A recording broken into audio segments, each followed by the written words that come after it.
여러분 안녕하세요. 이번 영상에서는 여러분이 알고리즘 공부를 하면서 자주 묻는 질문, 여기 나온 질문들은 적어도 한 3번씩은 저한테 들어왔던 질문들이에요. 뭐 10번 넘게 받은 것도 있고요. 그런 질문들에 대해서 답변들을 모아서 한번 정리해보는 시간을 가져보겠습니다. 일단은 굉장히 질문들을 많이 받아요, 제가. 물론 뭐 공부에 대해서 뭐 아니면 특정 알고리즘에 대해서 그런 질문들을 되게 많이 받는데, 여기서 모아놓은 것들은 특정 알고리즘이랑 별로 관련이 없는 것들, 뭐 예를 들어서 뭐 무슨 자료 구조, 뭐 스택이나 뭐 그런 자료 구조랑 특별히 관련이 있다거나 하지 않은 것들을 좀 모아서 묶어봤어요. 그래서 이런 것들에 대해서 한번 이야기 봅시다. 제일 첫 번째 질문은 알고리즘 공부를 시작하기 전에 프로그래밍 언어는 얼마나 다룰 줄 알아야 되는가 정에 대한 건데요. 뭐 물론 프로그래밍 언어를 잘 다룰수록 좋고 기능에 익숙할수록 좋습니다. 뭐 기능들은 아는 대로 다 쓸 수 있는 거고요. 그런데 뭐 어느 정도 하고 시작하면 되는가? 전 이 정도를 할 수 있으면 언제든지 시작해도 괜찮다고 생각을 하거든요. 뭐가 있냐면 정수나 문자열을 입력받아서 처리하는 거, 또 출력하는 것도 포함하는 거죠. 그리고 조건문과 반복문을 어느 정도 익숙하게 컨트롤할 수 있는 거. 그러니까 뭐 예를 들어서 별짓기 같은 기초 문제들 있죠. 그런 문제들을 좀 어느 정도 익숙하게 해결할 수 있고, 또 함수를 정의해서 사용하는 거. 간단한 함수라도 괜찮아요. 뭐 A랑 B를 더해서 출력하는 그런 간단한 함수라도 그 함수를 정의해서 사용할 수 있는 거. 그리고 라이브러리 함수. 그러니까 그 언어의 기본 라이브러리에 들어있는 함수를 가져와서 쓰는 거. 이 정도 연습을 해두면 전 충분하다고 생각을 합니다. 뭐 일단 이것들을 뭐 물론 공부하면서 이것들에 대해서 조금 더 연습을 할 수 있고요. 뭐 아니면 뭐 이것들 외에도 다른 언어의 기능들도 앞으로 공부를 하면서 사용을 하게 될 겁니다. 근데 뭐 이렇게 이 정도 기초 외에는 굳이 뭔가 더 꼭 알아야만 시작할 수 있다, 그런 건 전 없다고 생각을 해요. 그래서 앞으로 공부를 하면서 그때 배워 나가면 됩니다. 그리고 뭘 보고 공부를 하면 좋을까요? 이거는 공부할 자료에 대한 거죠. 어, 일단은 그 백준 온라인 저지에 되게 좋은 튜토리얼이 단계별로 풀어보기라고 있어요. 여기 보면은 문제들을 난이도 순으로, 그리고 공부하는 순서대로, 그러니까 공부하면 좋은 순서대로 이렇게 나열해 놓은 단계별로 풀어보기라는 가이드가 있어요. 전 이거를 지금 공부를 시작하면 이걸 추천드리고, 이걸 풀면서 이거랑 관련된 글들을 좀 웹에서 검색을 하거나 아니면 책을 보거나 하는 거를 전 추천을 드립니다. 뭐 책을 보신다면 책은 구종만님의 알고리즘 문제 해결 전략이란 책이 있죠. 전 그 책을 자주 보는데, 저도 공부하면서 이렇게도 설명할 수 있구나라고 여러 번 저도 보면서 공부하고 있는 책입니다. 뭐 이런 책이 있고, 또 이것 말고도 다른 좋은 책들이 여러 가지가 있는데, 그 제가 아직 여러 가지 책들을 그렇게 보지 못해서 다른 거를 추천드리기는 조금 쉽지가 않네요. 그리고 최근에 열렸던 대회 같은 데 관심이 있는 분들은 제 유튜브 채널에 보면은 이런 최근 코드포스라는 사이트에서 했던 대회들 문제 풀이가 이렇게 올라와 있거든요. 이거를 보고 공부를 하셔도 괜찮고요. 그러니까 최근에 열렸던 대회, 그러니까 대회 세팅으로 문제 풀이를 해보고 해법을 보고 싶은 분들은 이런 영상을 보고 하셔도 괜찮고요. 그리고 또 저도 좀 만들고 있어요. 저도 좀 알고리즘들에 대한 공부하는 동영상이나 뭐 글로 된 자료들을 좀 만들고 있는데, 아직은 제가 그것들을 여기 추천할 만하게 달아놓긴 좀 쉽지가 않네요. 그러니까 그만큼 갖춰지지가 않았어요. 그러니까 조금 그 시간이 지나면 여기 그 제가 만든 것도 들어가 있을지도 모릅니다. 네, 그러면 좋겠네요. 다음으로 좋은 문제를 어떻게 찾는가에 대해서 이것도 좀 어려운 주제거든요. 근데 최근에는 조금 그 좋은 문제를 어떻게 찾는가에 대한 조금 편한 방법이 생겼어요. 뭐냐면 그 백준 온라인 저지에 보면은 그 문제 여기 알고리즘 분류가 있어요. 알고리즘 분류에 따라서 이게 그 solved.ac의 알고리즘 분류를 그대로 쓰는 건데요. 이 분류가. 근데 이 알고리즘 분류에 따라서 예를 들어서 내가 다이나믹 프로그래밍에 대한 공부를 해야겠다. 그러면 다이나믹 프로그래밍에 대한 공부하기 위해서 그 DP에 대한 그 문제들이 이렇게 쫙 나열되어 있는 리스트를 볼 수가 있는 거죠. 전 여기서 일단 앞에 있는 난이도를 보시고 일단은 그 어떤 주제에 대해서 공부할 문제를 찾을 때는 이렇게 난이도를 보는 걸 저는 추천을 드려요. 왜냐하면 그 주제에서 얼마나 비교적으로 얼마나 어렵거나 쉬운 문제인지를 이 난이도를 통해서 볼 수 있으니까요. 그러니까 그 주제에서, 그러니까 뭐 DP를 공부를 한다면, 뭐 예를 들어서 이런 그 실버 3인 계단 오르기 같은 그 DP의 기초적인 문제부터 조금 더 어려운 그거보다 어려운 그 실버 1인 문제를 푸는 이런 식으로 조금씩 단계를 올려갈 수 있기 때문에 그 난이도를 보고 문제를 푸는 걸 전 추천을 드리고요. 그리고 옆에 있는 맞은 사람 수가 많은 거를 보도록 하세요. 왜냐하면 그 맞은 사람 수가 많다는 건 더 많은 사람들이 이 문제의 그 지문이나 아니면 그 이 데이터에 대한 검증이 더 잘 돼 있으리라고 기대할 수 있거든요. 더 많은 사람들이 풀었으면. 뭐 예를 들어서 이렇게 막 그 여긴 좀 문제가 많은 문제집인데 막 이렇게 그 두세 명밖에 푼 사람이 없는 이런 문제들 같은 경우에는 이것들의 그 일단 난이도가 어떤지도 파악하기 힘들지만 그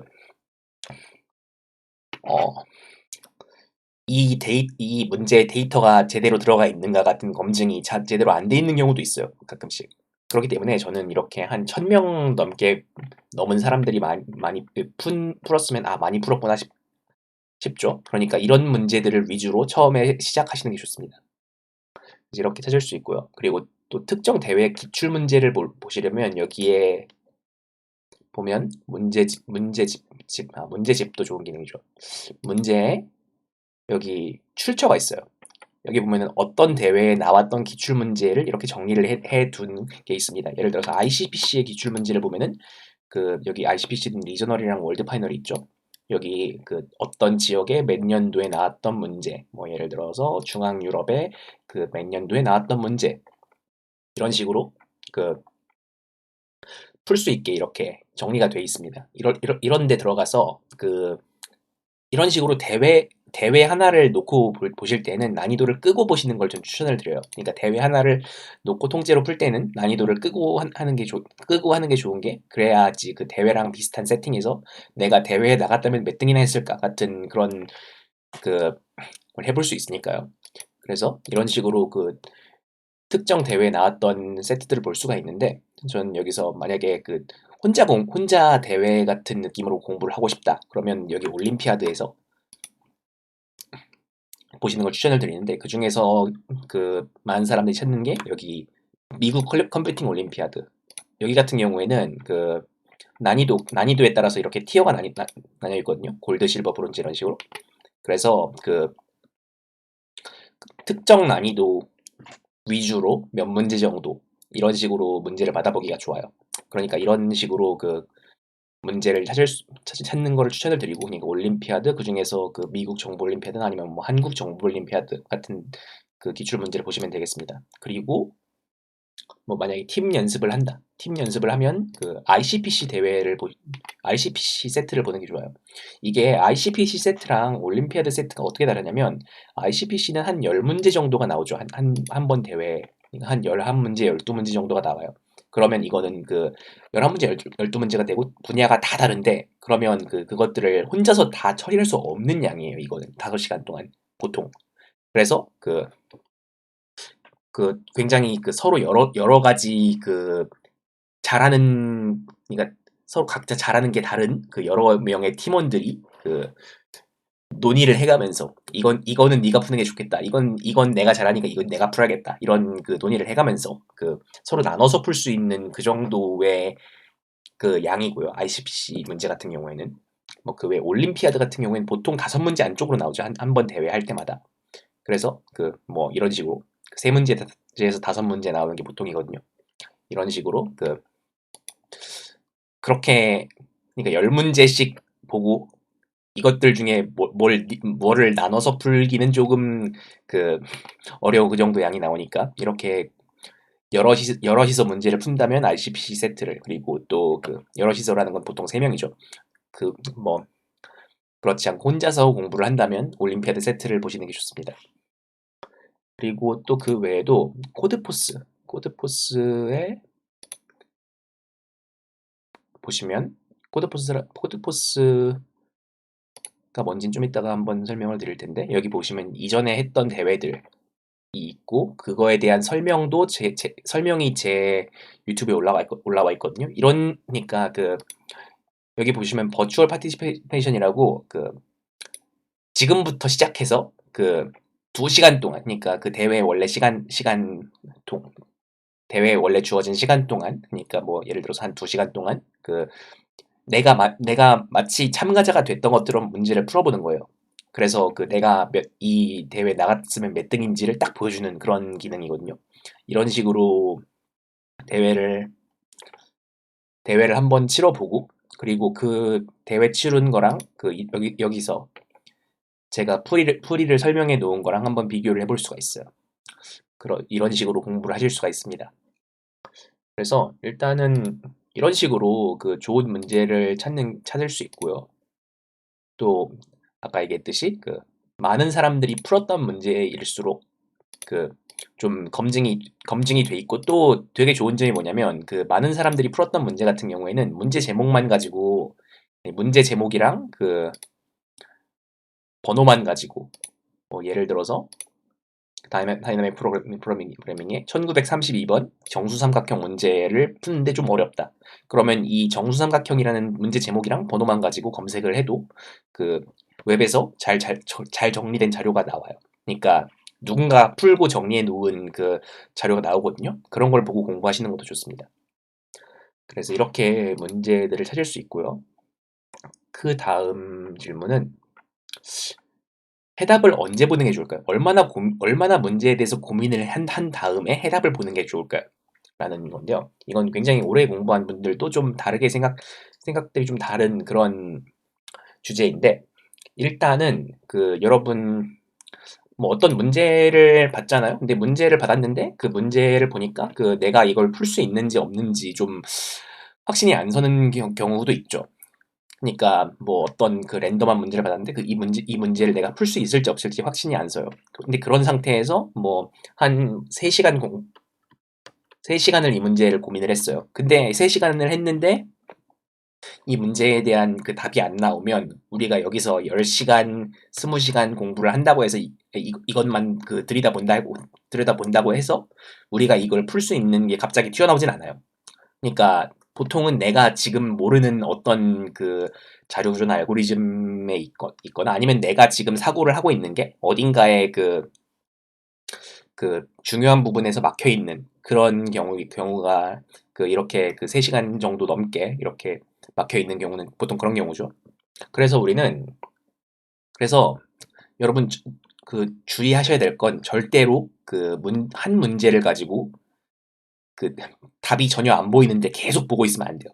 그러니까 계속 보고 있으면 굉장히 큰 시간의 낭비예요. 그러니까 이렇게 막 한 문제에다가 10시간, 20시간 공부를 들이부을 거면은 그냥 이거를 푸는 것보다 그 이거는 적당히 그 해답 한번 보고 그 다른 문제 좀 그 나한테 맞는 난이도의 문제를 한 20문제쯤 풀 수 있는 그런 시간이잖아요. 10시간, 20시간이면. 그러니까 우리는 그 한 문제에 너무 많은 시간을 쓰지 않도록 하는 게 중요합니다. 그리고 뭐 물론 그 문제 지문 쓱쓱쓱 다 읽고 아 이거 모르겠네 하고 그 1분 만에 해답 보는 것도 별로 안 좋아요. 그런데 뭐 그러니까 우리는 이 사이에 어떤 적절한 시간 그러니까 아 이 정도 봤으면 모르겠다. 그 정도의 시간을 잡아놓고 좀 그 각자 다릅니다. 이거는 좀 각자 다르게 어느 정도에서 보는 게 좋다는 좀 다르게 생각해요. 저는 뭐 보통 한 30분 봐도 그 안 떠오르면 보통 답지를 보려고 하는데 이거보다 좀 더 길게 고민을 하는 게 좋다고 생각하는 분들도 많이 있어요. 뭐 그러니까 우리는 그 각자 공부하면서 그것도 또 개인마다 또 달라요. 그 공부하면서 난 몇 분 정도 생각해서 안 나오면 더 이상 안 나오는 것 같아라고 그 중산점을 만들어야 돼요. 그러니까 뭐 예를 들어서 한 2시간, 아니 2시간도 좀 길어요 사실. 근데 한 문제 가지고 2시간, 뭐 예를 들어서 1시간 고민을 했는데 안 나온다. 그럼 무조건 답을 본다. 라고 정해놓고 공부를 하시는 게 좋습니다. 처음에. 그러니까 1시간 공부를 했는데 내가 이거에 대해서 전혀 실마리를 찾지 못했다는 건 그 2시간, 3시간 아니면 10시간, 20시간을 해도 보통은 못 찾거든요. 여기서 못 찾았으면. 그러니까 너무 한 문제에 오래 매달리지 말고 미련을 버리고 그 문제 해답을 한번 보고 쓱 보고 내가 모르던 기법이었구나 아니면 내가 여기서 막혀 있었구나라는 걸 좀 찾아봐서 알게 된 다음에 넘어가도록 합시다. 뭐 그래서 만약에 뭐 내가 모르는 기법이었으면 나중에 그걸 공부한 다음에 다시 그 문제를 볼 수도 있는 거고요. 아니면 뭐 내가 막혀 있던 곳이 있었으면 그 해답을 보니까 이제 풀 수 있겠다 싶으면 그때 풀어도 되는 거고요. 그러니까 이런 식으로 좀 너무 오래 한 문제에 매달리는 일을 좀 줄이도록 계획을 짜는 걸 추천을 드립니다. 그리고 다음으로 그 다음 질문으로 넘어가 보죠. 그 다음으로 코딩 테스트 준비하는 거랑 대회를 준비하는 거랑 어떻게 다른지에 대해서 일단은 그 알고리즘 공부하는 분들은 코딩 테스트 준비하는 분들이 있고 그 대회 준비하는 분들이 있고 되게 뭐 물론 이렇게 딱 나뉘어 있는 건 아니지만 좀 그렇게 큰 두 개의 그룹이 있죠. 는 그 코딩 테스트 같은 경우에는 일반적으로 그렇게 그 고등 수학 또는 뭐 대학교에서 배우는 자료 구조 과목 거기서 크게 벗어나지 않는 문제를 주로 냅니다. 뭐 거기서 필요한 거는 뭐 그래프 이론 조금 그러니까 고등학교 수학을 벗어나는 건 그래프 이론 정도고 그 외에는 뭐 조합론이나 또 뭐 스택 큐 그리고 링크드 리스트 뭐 이 정도 그러니까 이 정도에다가 플러스 고등 수학 이 정도를 잘 다루면 이거 이상의 기반 지식이 그렇게 필요하지는 않은 그런 문제를 주로 코딩 테스트에선 받아보게 됩니다. 그래서 코딩 테스트를 공부를 하는 분들은 공부를 해야 되는 범위가 어느 정도 정해져 있어요. 그러니까 여기서 언급한 그래프 이론, 스택, 큐, 리스트 같은 자료 구조들, 그리고 고등 수학에서, 그러니까 중고등 수학에서 자주 나오는 것들, 뭐, 자주 알면은 되게 자주 문제로 나오는 것들이 뭐, 조합론이니까 뭐 몇 개 중에 뭐 n개 중에서 m개를 고른다. 그러니까 뭐 8개 중에서 2개를 고르면 그게 몇 가지가 나오냐. 그런 조합론 이런 걸 좀 공부를 해야 되고 그리고 뭐 정수론도 그렇게 어려운 거 아니에요. 그러니까 뭐 최대 공약수 그리고 어떤 수가 있으면 그거의 약수 쫙 구해보는 거 그 정도.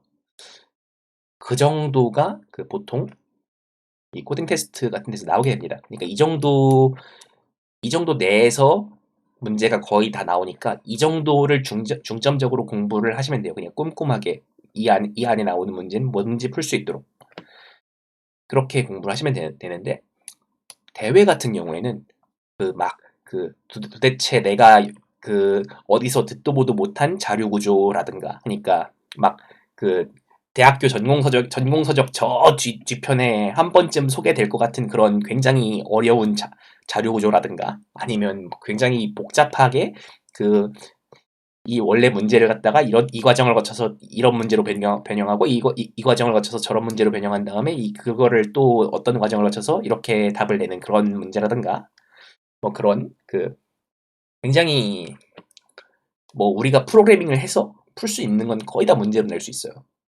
거의 정말로 막 빠른 풀이의 변환 이런 것까지 나옵니다. 그래서 이런 것들을 많이 공부하면 공부할수록 좋습니다. 그 대회를 준비하는 분들 같은 경우에는. 그러니까 알고리즘에 대해서 그리고 여러 가지 자료 구조에 대해서 공부할 게 굉장히 많고 그것들을 쉬운 것부터 어려운 것 순으로 차근차근 공부를 해 나가야 합니다. 그러니까 그 대회를 준비하는 분들 같은 경우에는 이거를 좀 되게 오래 시간을 잡고 조금씩 어려운 개념들을 찾아서 공부를 해 나가야 된다는 거죠. 그래서 코딩 테스트랑 그 프로그래밍 대회 사이엔 이런 차이가 있습니다. 이 정도면 이거에 대해서 설명이 된 것 같고요. 어느 정도. 그 다음으로 코딩 테스트 준비하는데 얼마나 걸리나요? 이것도 되게 사람마다 달라요. 제가 여기다가 얘기를 해놨죠. 코딩 테스트를 공부를 할 때 뭐 이런 것들을 공부를 해야 되고 뭐 그러니까 이런 중고등 수학에서 나오는 이런 게 필요하다라고 얘기를 했잖아요. 근데 중고등 수학에 나오는 이것들을 평소에 좀 잘 다루면 뭐 조합론 같은 걸 좀 평소에 좀 잘 다루고 그리고 그 프로그래밍도 좀 많이 해봤고 뭐 예를 들어서 뭐 어디 회사에서 개발을 해보셨던가 아니면 뭐 프로젝트가 그 학교에서 프로젝트로 뭘 해보셨던가 그런 경험들 뭐 그런 경험들로 인해서 프로그래밍에 얼마나 익숙한지 그리고 이런 개념들을 얼마나 그 학부 자료 구조나 알고리즘 수업에서 얼마나 열심히 공부했는지 그리고 그리고 아직 안 들은 분들도 계시죠. 그러니까 이런 것들에 따라서 되게 많이 달라요. 저는 그래서 그 코딩 테스트를 어느 정도 꼼꼼하게 공부를 하려면 어느 정도 시간이 걸리냐고 생각하냐면 저는 한 대학교 3학년 과목 두세 개 정도를 그럭저럭 만족스러운 뭐 A나 뭐 B 플러스나 A를 받을 정도로 공부를 하면 어느 정도 코딩 테스트를 통과할 수 있는 수준이 되지 않나라고 저는 생각을 합니다. 뭐 일단은 이거는 뭐 제 생각이고 물론 사실 대학교 3학년 전공 과목 두세 개라는 이것도 그 공부하는 분마다 다를 거예요. 또 어떤 과목들은 또 엄청 많이 공부해야 되고 어떤 과목들은 그냥 그 PPT 쓱 보고 갔더니 이 점수 잘 나왔네 할 수도 있잖아요. 그러니까 뭐 한 두세 개 정도 평균적인 그러니까 3학년인 것도 평균으로 잡은 거죠. 전공 과목.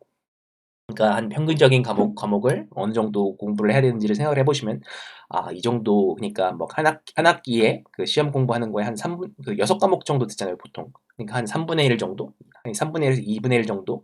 그 정도 노력을 하면 되겠구나라고 생각을 하시면 됩니다. 그러니까 일단은 그렇게 뭐 엄청 많은 양은 아니죠. 근데 좀 확실히 준비하는 데 시간을 써야 됩니다. 그러니까 물론 좀 평소에 수학 공부가 많이 돼 있고 또 이런 기초 과목들 공부가 그러니까 자료 구조 같은 기초 과목들 공부가 잘 돼 있으면 훨씬 편하고요. 뭐 이 정도라고 생각을 합니다. 그 다음으로 아까부터 코드포스 하는데 그게 뭔가요? 그거 꼭 해야 되나요? 코드포스가 뭐냐면 러시아 사이트인데 알고리즘 대회를 되게 자주 하는 사이트예요. 그러니까 대회가 한 일주일에 한 번씩 열리거든요. 그러니까 되게 자주 열리죠. 근데 그 대회에 참가하면은 레이팅을 줍니다. 레이팅이라는 게 마치 무슨 게임의 MMR처럼 이렇게 레이팅을 줍니다. 전 지금 1995점인데 최근에 좀 까먹었더니 이런 식으로 등급이 있고 여기서 저 지금 그래서 캔디데이트 마스터거든요. 이 등급이 있고 여기서 랭크 게임을 하는 거예요. 일주일에 한 번씩. 뭐 내가 한 말이지. 일주일에 한 번밖에 랭게임 못 하는 그런 게임인데 여기서 어 그러니까 어떤 식으로 대회를 하냐면 문제를 한 다섯 개 줍니다. 문제를 뭐 다섯 개 여섯 개 이렇게 줘요. 다섯 개 여섯 개 문제를 주면 안 뜨네. 자주 먹통돼요. 여기. 잠깐만. 왜 안 뜨지? 왜 안 뜨세요? 나 영상 찍는데 왜 안 뜨세요? 아, 네, 이런 식으로 문제를 한 다섯 문제, 여섯 문제 이렇게 줍니다. 그럼 이건 일곱 문제가 나온 세트였네요. 근데 이런 식으로 문제를 주면은 그 문제마다 배점이 있어요. 500, 그 첫 번째 문제는 500점, 두 번째 문제는 1000점 이런 식으로 배점이 있어요. 그 배점을 가지고 그 많이 받은 사람이 그 그 윗등수를 받는 그런 대회를 하는 거거든요. 그러니까 이렇게 그 몇 점을 받았나 가지고 경쟁을 하는 그런 대회를 합니다. 이거를 거의 한 매주 한 번 정도씩 해요. 그래서 저는 그 매주 한 번 정도씩 대회를 하면은 한 절반 이상 정도 빈도로 그 저도 이 대회를 참가를 하고, 그리고 대회가 끝나자마자 방송을 켜서 제 트위치 채널에서 방송을 켜서 이번 대회에 이런 문제가 나왔고 여러분 어떻게 푸셨나요? 난 이렇게 풀었다 이런 거에 대해서 그 얘기하는 방송을 해요. 그래서 한번 처음부터 끝까지 한번 풀이를 정리를 해서 이렇게 영상을 올립니다. 그러니까 여러분은 그 코드포스에 참가를 하고 싶으시면 여기 있는 일정, 여기 보시면 언제 어떤 대회를 하는지 일정이 있죠. 딱 이때 와가지고 들어가서 문제를 풀면 돼요. 그런 식으로 한번 연습 한번 해보시면 여기 있는 버추얼 기능을 사용을 하면 되고요. 뭐 그래서 뭐 이런 식으로 저는 코드포스에 대한 영상을 되게 자주 올리고 있거든요. 그러니까 근데 이거 같은 경우에는 만약에 코딩 테스트 준비하는 분들 같은 경우에는 이거랑 별로 그렇게 큰 관련은 없어요. 왜냐면 여기 나오는 문제는 대부분 뭐 수학 가지고 금방 풀 수 있는 문제라든가 그런 거기 때문에 코딩 테스트 유형이랑은 되게 많이 다르거든요. 근데 뭐 좀 경쟁 좋아하는 분들, 대회 나가고 싶은 분들, 그런 분들은 여기서 한번 대회도 참석해 보시고, 내가 얼마나 잘하나도 보고, 그리고 점수도 받아보고, 이런 점수 올리는 경쟁도 해보시고, 그런 식으로 공부를 하시는 것도 좋습니다. 그래서 뭐 근데 이것도 또 대회마다 또 되게 요구하는 능력이 달라요. 그러니까 예를 들어서 뭐 ICPC나 SCPC 뭐 그런 뭐 구글 코드잼 이런 대회들 있잖아요. 근데 보통 다른 대회들 같은 경우에 코드포스보다 시간을 더 많이 주죠. 많이 줘요. 그리고 그러니까 코드포스는 보통 2시간 안에 푸는 대회거든요. 2시간은 굉장히 짧은 시간이고 여러분은 그 안에 막 4문제, 5문제를 받아서 그걸 쫙 풀어야 돼요. 그러니까 되게 짧은 시간 안에 빨리빨리 푸는 그런 연습이 굉장히 잘 됩니다. 코드포스에서는. 그런 걸 목적으로 하면은 코드포스가 아주 적합해요. 근데 좀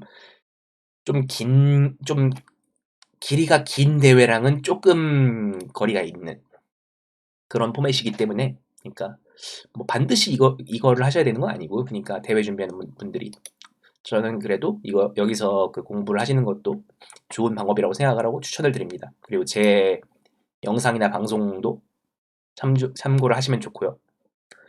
뭐 그리고 뭐 이 정도.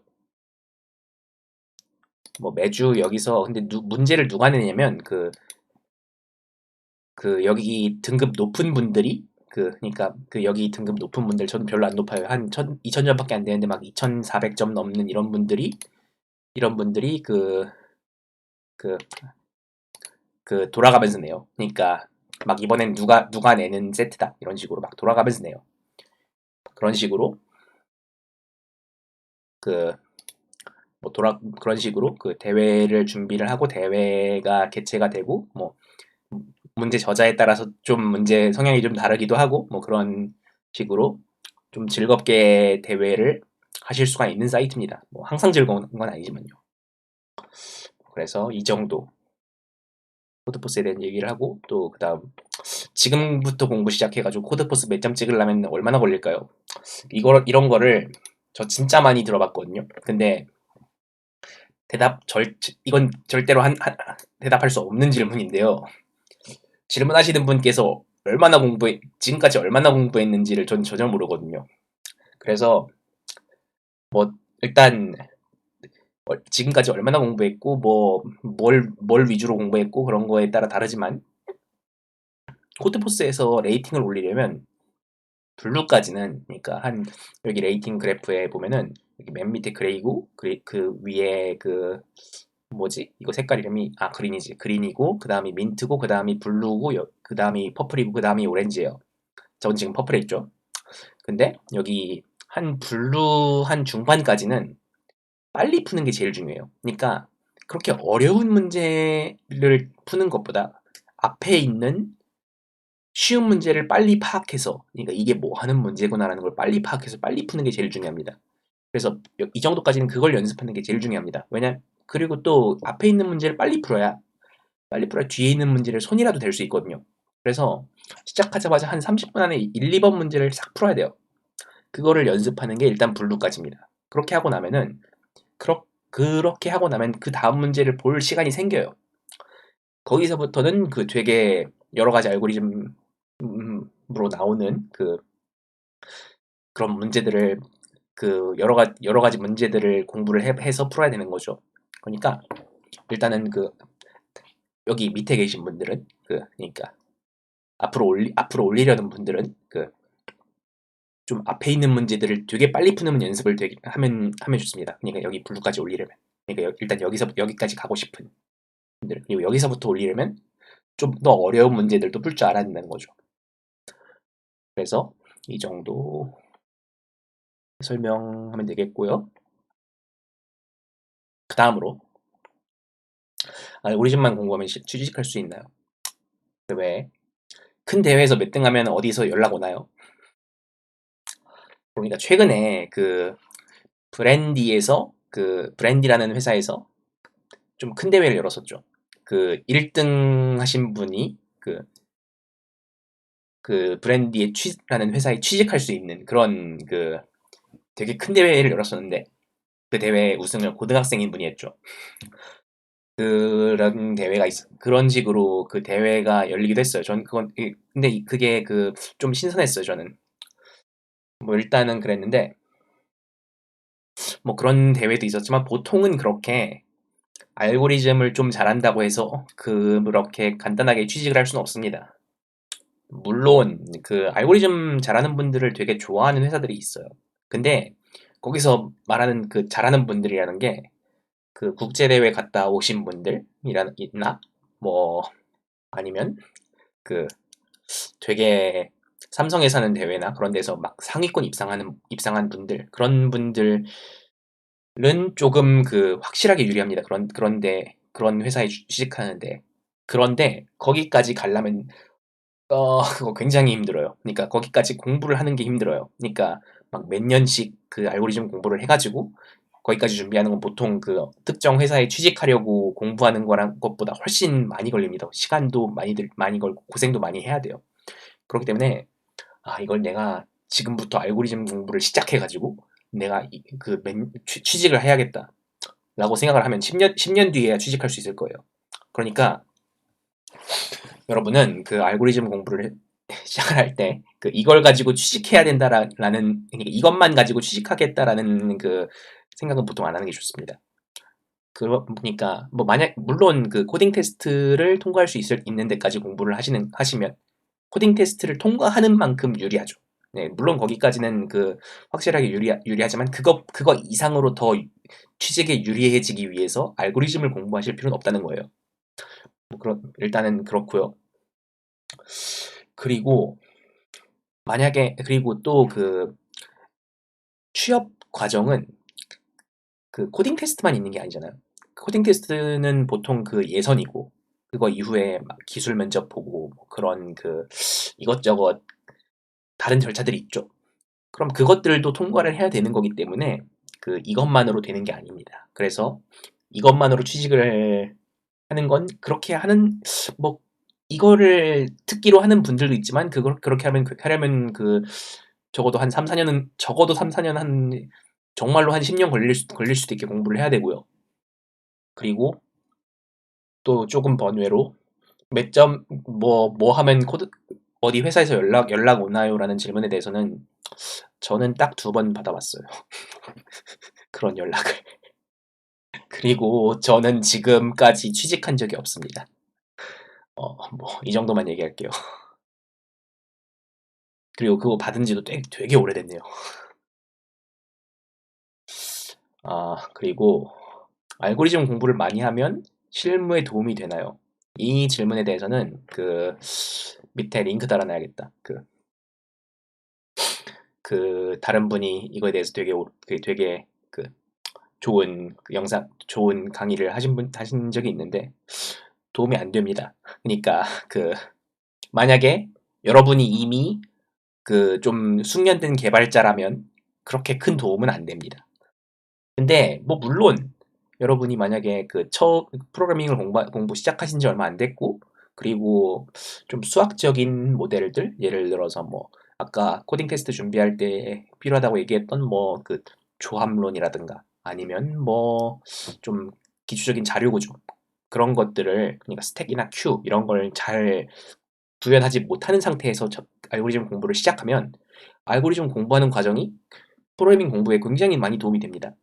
그러니까 그거는 그 상태는 여러 가지 의미로 경험이 많이 부족한 상태이기 때문에 이것저것 만들어 보고 경험해 보는 게 큰 도움이 되는 상태라는 거죠. 근데 이미 몇 년 정도 프로그래밍을 하셨고 뭐 어디서 회사에서 일을 하시던 분이 알고리즘 공부하면 실무에 도움이 될까라고 알고리즘 공부를 시작하시면 도움이 별로 안 됩니다. 거의 안 돼요. 뭐 근데 뭐 도움이 되는 분야가 없진 않아요, 물론. 근데 뭐 예를 들어서 여러분이 회사에서 세그먼트 트리를 구현해야 할 일이 얼마나 자주 있을까요? 만약에 있다고 해도 딱 한 번 만들어 놓고 그거 다시 생각할 일은 한 1년 뒤에 다시 돌아올 거예요. 그럼 그게 과연 알고리즘 공부를 한 게 도움이 됐다고 할 수 있을까요? 뭐 물론 도움이 안 되진 않았지만 그렇게 그냥 그때 세그먼트 트리가 뭔지를 보고 다시 공부해도 되는 거였던 게 되는 거죠. 뭐 그런 식이거나 아니면 뭐 실제로 도움이 되는 경우가 있거든요.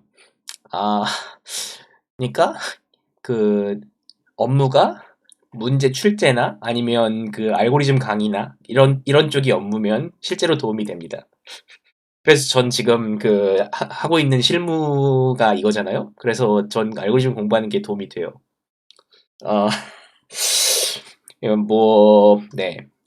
제가 알고 있는 사람들 중에는 저 자신이 제일 알고리즘 공부해서 잘 써먹고 있는 사람입니다.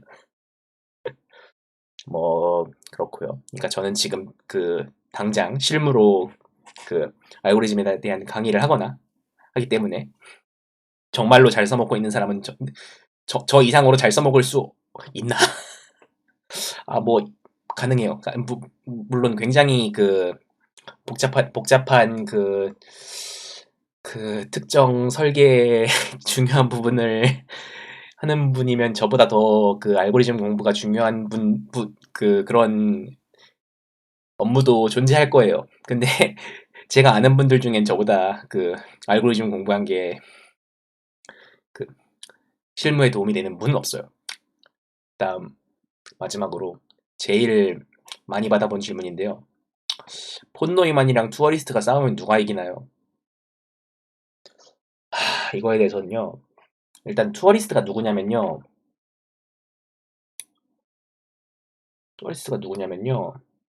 여기에 여기 코드포스라는 사이트에 뭐야? 내가 그걸 안 해놨구나. 레이팅 순위를 보시면 1등이 투어리스트예요.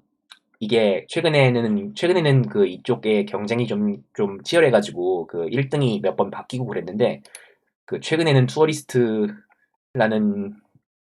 사람이 그 1등을 하고 있어요. 그러니까 제일 오랫동안 1등을 한 사람이고, 그러니까 1등이었던 기간이 제일 긴 사람이에요. 이 사람이. 근데 이 사람이 역사적인 그러니까 그러니까 컴퓨터 과학 역사에 제일 유명한 학자 중 하나인 천재로 유명했던 폰 노이만이랑 싸우면 누가 이기느냐라는 얘기를 좀 여기저기서 쓸데없이 많이 하고 있거든요. 물론 근데 솔직히 폰 노이만이 코드포스에서 제출을 하기 위해서 C++을 배우는 것부터 일단 좀 말이 안 되지 않아요? 폰 노이만이 C++을 왜 쓰죠? 라는 생각부터 저는 하고 있는데요. 근데 일단은 그거에 대한 오늘의 대답은요. 제가 어젯밤에 꿈에서 두 사람을 만나가지고 두 사람을 다 이기고 왔습니다. 제가 이깁니다. 네, 그렇습니다. 뭐 여기까지.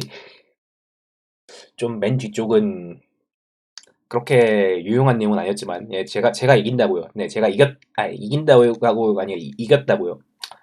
뭐 어젯밤 꿈에선 이겼지만 그 오늘 제가 잘 때는 제가 밤에 잠을 자진 않지만 어제 꿈에선 이겼지만 제가 그 잠을 잘 때도 이길진 모르겠지만 어쨌거나 제가 이겼어요. 네, 여기까지 합시다. 네. 여기까지 되게 많이 들어오는 질문들에 대한 대답이었고요. 그리고 그 또 도움이 많이 되셨으면 좋겠고, 그리고 그 외에 질문들이 있으면 밑에 댓글로 달아주시면 제가 그 답변을 하거나 아니면 뭐 새로운 영상을 이 시리즈를 또 만들면, 그러니까 제가 한 10개 모아가지고 만들었거든요. 폰노이만 빼고. 그러니까 한 10개 정도 더 모이면 나중에 그 자주 묻는 질문들 2를 만들면 그때 보도록 하죠. 그래서 여기까지 뮤직이었습니다. 감사합니다.